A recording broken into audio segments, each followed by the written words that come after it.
Hi, and congratulations on your 2019 Nissan Murano SL. This is luxury to its max. I know that you're going to love this vehicle. It's one of the most luxurious in the market in its category. So it's got a ton of features. Let's have a look back and see what you got with your new vehicle. Our infotainment system is a beautiful 8-inch touchscreen display. We can see right away with our AM and FM, we've got 12 presets on each. Satellite radio, which is free for the first 3 months. You have up to 18 presets. So you can set whatever you want. I can go into source up here and I've got AM, FM, satellite, CD, USB 1 and 2, which we see down here. And if we look, see, USB 1 is a Type-C port. If you have an Android phone, you're familiar with this. If you have an Apple phone, there is a cord that you can get that's got a lightning port on one end and a Type-C on the other. It will charge faster.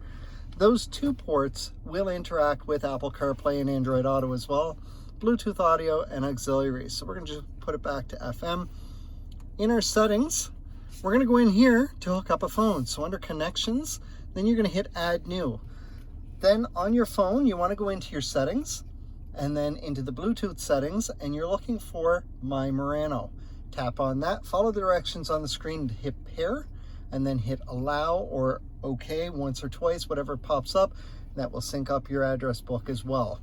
Now, if you have an Android phone, you also need to then back out to the main settings screen, go down to security, go into smart lock, add a trusted device, and add My Murano. If you don't do this, once you start driving, as soon as your phone locks up, it's going to disconnect from the vehicle itself. Our clock is right here. This is the other big one.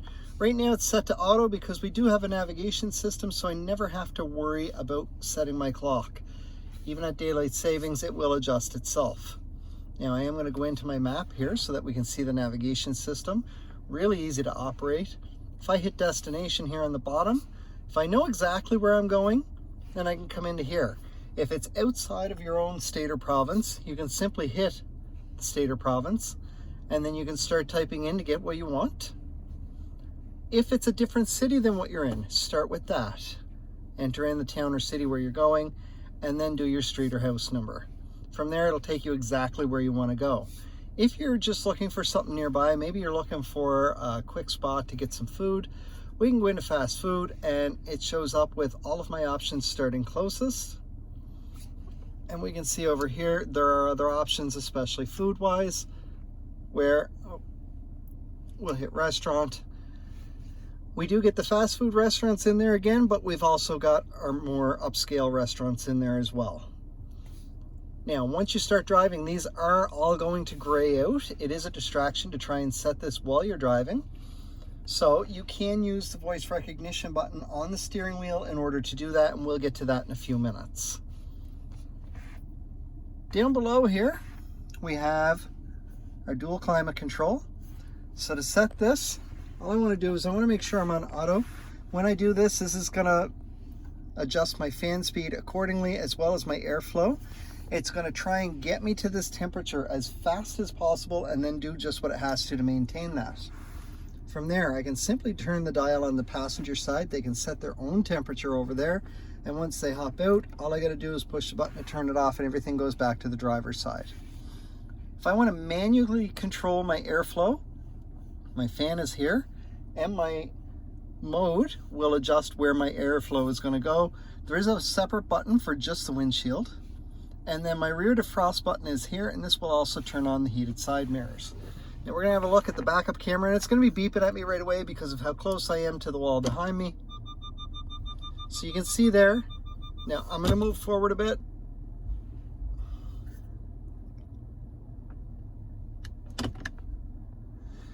You can see we've got our distance markers, green, yellow, and red hash marks. As long as whatever's behind you stays above the red hash marks, you have room to safely open your hatch. If you're coming in on an angle, you do have predictive lines as well, and they are very accurate. They'll show you where you're going. On this side, we've got a 360-degree round view monitor, and it utilizes the backup camera, a camera in the front grille, and cameras underneath your side mirrors to give you a full view around the vehicle. Now, if I push that camera button, I see down the passenger side of the vehicle, and if I'm pulling up next to a curb, simply put this yellow line on the curb and you'll be 6 inches from the curb. I'm going to push this again, and now I've got a wide view of my backup camera, and then once more will take me back out. Now, as we noticed, we do have rear sonar.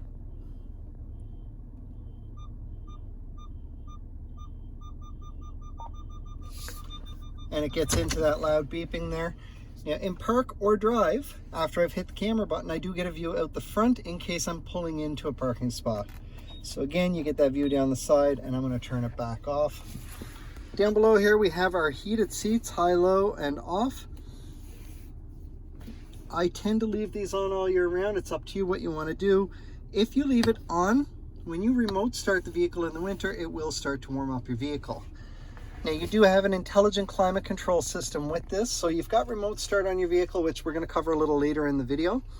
However, if you remote start your vehicle when it is 3 degrees or lower outside and the engine is cold, regardless of what your climate control is set for here, and I've got it set for auto, all my airflow will get focused up onto the windshield and the 2 side windows using my vents here. It will automatically turn on my rear defrost, which activates my heated side mirrors. It'll then automatically turn on the heated steering wheel. And if my heated seats are in an on position, it'll start warming those. The moment I get in and engage the vehicle by putting my foot on the brake and hitting the start button, the exact same thing that you do to start it, from there, it's going to go through and your climate control will go back to normal, although your heated rear defrost, heated steering, and heated side mirrors will all stay on. And again, if the heated seats were in an on position, they'll stay on as well. On my steering wheel, I've got my controls for my cruise control here. Now, this button here tells me I have adaptive cruise control. I'm going to turn my cruise control on, and we'll see right up beside my temperature, it shows me that. From there, I can set, resume, cancel, whatever I want with my cruise, but my distance can be set with this. So right now I've got 3 car lengths plus safe distance. If I hit that button, it drops down to 2, then 1, and then back up to 3. Now, as an example, 1 car length plus safe distance at 100 kilometers an hour is approximately 2.5 car lengths between you and the vehicle ahead of you. The faster you go, the more of a gap that there will be because it requires more time to slow down. Now, if I simply want normal cruise, I'm going to turn my cruise off, and I'm going to press and hold the on-off button instead of just pressing and letting go. And we can see everything sets. So it's now set to normal cruise control, not adaptive. So you do need to be aware of the distance between you and the vehicle ahead of you. If I turn it back off again, the moment I press it and let go again, we're back to adaptive cruise. That is the default setting. On my steering wheel, I've got my volume for my radio, which is very easy to operate. My source pops up and gives me an option of what I want to set for the source for my audio. Now, right now I can see AM, FM, satellite, and auxiliary. If I have anything connected through Bluetooth, USB, or CD, then those become options as well. So I'm going to just hit the FM button there, and we go back to our home screen. Our shadow box here, we're going to skip over just for a moment. We're going to come back to that. The phone button is for my Bluetooth hands-free. This will allow me to answer a call or hang up. My voice recognition button, now I mentioned this earlier. With this button, you can make an outbound call, or you can set your navigation system, or depending on the type of phone that you have, you can access your phone's voice recognition. The OK button with the arrows here is going to be for some of the screens that I look at, depending on when I go into some of the menus, or from right here, I can see I'm on preset 3 on the radio, which I can confirm over here. Tapping up or down on the OK button will take me through my presets on the radio, or if I'm streaming through USB, Bluetooth, or CD, it'll skip tracks. Now, my shadow box is for my driver assist display, and I have a 7-inch driver assist display screen here. I'm currently on the home screen, which gives me a compass, a digital speedometer, and my radio info. This is where most people will reside most of the time. You can put it on whatever screen you want. The first screen over to the right from that is strictly our radio info. Now, I can see if I press in the OK button, as opposed to the source button, I get the exact same thing. Now I'm going to hit the left arrow on this because it also acts as a back button. Our next screen over to the right is a compass. Now on this screen here, when you have nothing set on your navigation system, this is what it looks like, and your compass will move around depending on the direction that you're going. The moment that you set a destination with your navigation, this is going to change to an arrow going up to the right or up to the left, depending on the direction of your next turn, and it's going to count down the distance on the screen. As you approach the turns in question or approach your destination, it will talk to you through the speaker system as well. The whole thing here has been designed to keep your eyes forward so that you're not looking over at the screen there while you're driving. So we saw that we have radio info that applies on the screen here, and we've also got our navigation that'll display here. Our next screen shows our averages. Now I'm going to go ahead and reset all of this. And it's as simple as that. So from this screen, the OK button takes you into that menu. Now I'm going to hit the back button and we're back here again. Our next screen over to the right is just our fuel economy, and where we've already reset that, there's nothing currently showing, although I can press the OK button to press and hold to reset that if there is anything showing. After that, we've got our driving aids. So your vehicle is equipped with automatic emergency braking in the front. The way this is going to work is if the vehicle up ahead of you piles on the brakes inside your Murano, it's going to beep at you. The gas pedal will push back against your foot a little bit, although most times you don't feel it as your foot's moving off of the gas and onto the brake. If it doesn't move across fast enough, the beeping will get louder and faster, and if necessary, it will start to apply the brake to help avoid or minimize an oncoming collision. Forward collision warning is also in the front of your vehicle. That's just the initial stages where it beeps at you. So for example, you're driving down a residential road and the car ahead of you is slowed right down to make a turn either into a driveway or onto a side road. As your radar gets within range and you close the gap inside the vehicle, it will beep at you. Now that beeping is going to stop as soon as the car rounds the corner and you continue on. You also have blind spot indicators in here. So we are located on the A-frame pillar right up next to your mirrors. These will light up and stay lit up a dull orange when there is a vehicle in your blind spot. So if I'm driving along and there's a vehicle in my driver's side blind spot, my indicator here is going to light up a dull orange and stay lit up. While it's lit up, if I signal to go left, then that indicator is going to start flashing. From there, it's also going to beep at me inside the vehicle. That's letting me know I need to have a look over my shoulder because there is something in my blind spot. The final piece is rear cross traffic detection. So if you're backing out of a parking spot and there's anything coming at you within 2 car lengths approximately from either side of the vehicle, it's going to beep at you inside the vehicle, and whichever side the movement is coming from, your blind spot indicator on that side of the vehicle will be flashing to say, hey, I've got something coming at me from this side of the vehicle. We have a tire pressure monitoring system, and this will start to appear once you start to drive. It'll show you the individual pressure for each wheel. From there, if you get a low tire, it's going to pop up and tell you low tire pressure. Simply go to put air in the tire, either at a service station or an air pump. Go to the tire it says needs the air and start putting air in. When it gets to the right pressure, your horn is going to beep to tell you to stop. If for some reason you continue putting air in or you go to the wrong tire, it's going to hit an upper limit. And when it hits that upper limit, it's going to beep the horn 3 times in a row. Please stop putting air in your tire at that point. However, if that does happen, do it to the other 3 tires as well. That way you have the same tire pressure in all 4 tires and you get even tread wear. Our next screen allows us to review any warnings that might appear. So we're going to go back 1 screen and I'm going to intentionally cause a warning.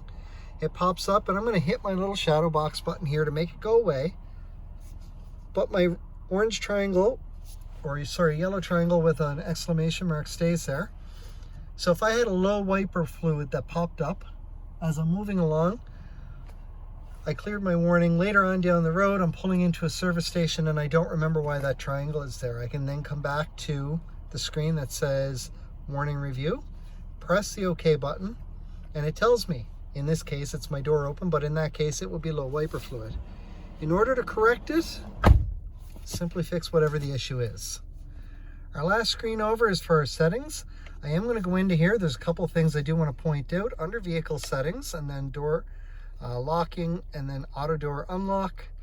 By default, Nissan vehicles will automatically unlock your door when you turn the vehicle off. So it's typically set for ignition off. Most people prefer that the moment you shift into park, the vehicle unlocks. So I've got it set for shift to park. I'm going to hit the back button now, and we're going to go back another screen and down to wipers. We want to make sure that speed dependent is on. This means that if your wipers are on intermittent, if you move from residential driving to highway driving, because your speed has picked up, the time delay will shorten a little bit as well. So we're going to go back again and one more, and down to maintenance. You want to make sure that your oil and filter maintenance is set for 8,000 kilometers, as your oil changes are due every 8,000 kilometers or every 6 months, whichever hits first. If you are driving enough to hit that 8,000 kilometers, it will pop up and tell you maintenance and oil filter when you're due. So we're going to back right out to the settings, and we're back to where we started. Down on the left side here, I've got 3 buttons. I do have a heated steering wheel. I've got a traction control button, which we recommend just leaving alone. You're in an all-wheel drive vehicle. That, and if I push this, I now see I've got multiple lights that show up. One that tells me my traction control is off. And this is not a pair of sunglasses. It is 2 vehicles crashing, because you've just disabled all of the safety features on your vehicle. So we're going to turn that back on. The final button is a button for your power liftgate. You do have a power liftgate. If you're inside, as long as you're in park, you can open it for somebody outside getting anything out. I also have a button on my key fob to do the same thing, to open or close. I can use the button on the hatch or the kick motion activation, which we'll look at in a couple minutes. On my door, I have power seats, and they are memory seats. So get your seat in a comfortable position for where you want it, forward and back, up or down on the back part or the front part. Tilt the seat the way that you want it, set your lumbar support. Then you're going to set your side mirrors where you want them. You're going to press set, and then whichever driver number you are, you hear a beep.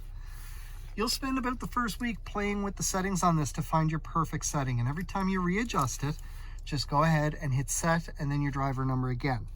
After that, anytime that somebody else has driven your vehicle, for example, you're in for service and the mechanic has got some settings changed on you because they're not the same height as you, once you come back out, just press driver number 1 or 2, whichever number you are, and your seat and side mirrors will all go back to their original position. A couple final things here. You have an auto dimming rear view mirror, and it has Homelink on it. So I can see I've got 3 buttons there for garage door openers.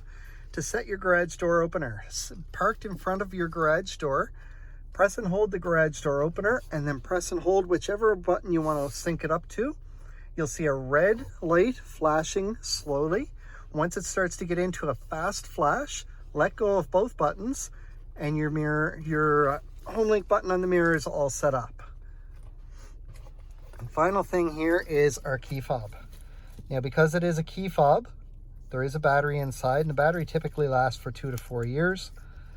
We'll get over how to change that in a moment, but the buttons on it, we have our panic button, a button to open or close the power hatch, unlock, lock, and remote start. To work your remote start, you're going to hit the lock and then hold the top button for 5 seconds. It will remote start your vehicle from up to 200 feet away. From there, it's going to run for 10 minutes, and after that, it's going to turn off. When you get into your vehicle while it's running, to engage it, put your foot on the brake and then press and let go of the start button. That will engage your vehicle. It's the exact same thing that you do to start it. If for some reason you're running behind and you're not going to be out within the 10 minutes, if it's been running for 7 or 8 minutes, just do the same thing. Hit the lock, hold the top button for 5 seconds. It will add an additional 10 minutes to the count. So if it's been running for 8 minutes, it'll now run to the 18-minute mark. If you get in and you remote start, and then you do it again right away, trying to add that 10 minutes, it's only going to run to the 11-minute mark. To change the battery, on the back, there is a little switch. Push it over, pop the key out. This will give you a key for your driver's side door in case the battery in your key fob is dead. If it is dead, or you're having a very hard time getting your vehicle to start because the battery is low, once you get in, take the key fob and the Nissan emblem, put it directly against the start button with your foot on the brake, use the key fob to push the button in. From there, you want to go get a battery. To get your battery, pop something into the little recessed area on either side there and give it a twist. Your key fob will pop open and you'll have access to the battery inside. The battery looks like a watch battery, just a little bit larger. The number on the battery is the size for your key fob battery. They're about $6 or $7 to buy. I don't recommend the dollar store ones, as they typically only last 2 to 4 months, where if you spend the extra money, your battery will last 2 to 4 years. That, or you can take it into your nearest Nissan dealership. They'll do it for you. It's an extra $1 or $2, but they will test the battery and they'll make sure that you don't have to worry about putting anything back together. On the outside of our vehicle here, we do have a couple buttons on your handles, on the two front handles. There is one on the hatch as well, that if you push this once, it will unlock just the door that you're at. Now, because I just got out, I got to push it and it's going to lock it. We'll hear 2 beeps. The vehicle is locked, the entire thing. One push unlocks just the door that I'm at. The rest of the vehicle is still unlocked. It's only a single beep. If I push it a second time, I get a second beep. So now that door is open, and now so is the rest of the vehicle. This only works if I have the key fob on me. It needs to be within 3 feet of the button that I'm at. So I can have it in my pocket. If you carry a purse, you can have it in your purse. It just needs to be on you, and that way it will unlock or lock the vehicle. If for some reason the key falls out of your pocket, you hop out, you hit the button. I just hear a lot of beeping, and the vehicle did not lock. It will not allow me to lock it in the vehicle unless the battery on your key fob is really low, or if you've got the second key on you. Now, we mentioned earlier on that you do have a power lift gate. The beauty of this is you also have kick motion activation. So I can use my key fob button to open or close it. I can push the button up underneath here, and we see there are 2 buttons. There's a rectangular button that'll open the hatch. This round button does the same thing as the front handles, but what we want to go over is the kick motion activation. So you want to be somewhere between these 2 sensors on the vehicle. You're going to give a nice fluid in and out motion. Don't pause, don't wave your foot, or else it won't work. Again, the key does need to be on you. It needs to be within 3 feet of the hatch. You give that kick, it beeps at you 3 times to say, hey, you got to move out of the way. Your hatch opens up for you. Once it's open, I can see I've got a button here that I can close the hatch. Again, I can use my key fob or the button inside, or I can give that kick. The beeping means step back so that you don't get hit by the hatch, and it closes. Congratulations again on your 2019 Nissan Murano SL. This is an amazing vehicle. I know that you're going to love it. It's luxury to the max. Comfort is through the roof, and you get great gas mileage for the vehicle that you've got. If you still have any questions after going through everything here, please get in touch. You can call, text, email, or stop in, whatever works better for you. If you're going to stop in, we're at 60 Baker Drive in Dartmouth, Nova Scotia, and that's O'Regan's Nissan. I look forward to working with you again when it's time for your next vehicle.